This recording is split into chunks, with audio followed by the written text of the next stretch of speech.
Magandang araw po sa ating lahat. Narito po ako ngayon upang pag-usapan natin ang isang napakahalagang tema, ang responsibilidad ng isang guro sa ating lipunan. Sa ating paglalakbay sa buhay, maraming tao ang malaking impluwensya sa ating pananaw at desisyon. Isa na dito ay ang mga guro.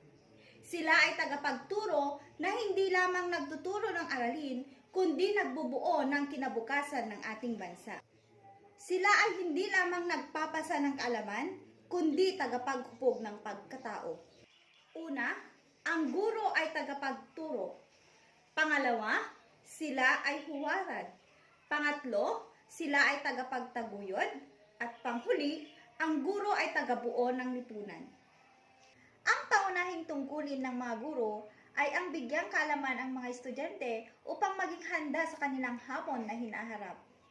Sa mata ng kabataan, ang mga guro ang mga modelo. Sa kanilang asal, dedikasyon, at malasakit ay nag-iiwan ng epekto sa mga kabataan. Ang mga guro ay hindi lamang nagbibigay ng impormasyon, kundi sila rin ay nagbibigay ng inspirasyon at pag-asa sa mga estudyante. Sila ay nagtuturo sa mga estudyante na maging matapat, mabuti, at mabubuting mamamayan. Sila ay nagtuturo sa mga estudyante upang maging responsable sa kanilang mga aksyon at magkaroon ng magandang kinabukasan. Sa mga guro, naway hindi natin kalimutan ang kanilang tungkulin at responsibilidad. Ang kanilang dedikasyon at pagmamahal sa pagtuturo ay may malalim na epekto sa ating bayan.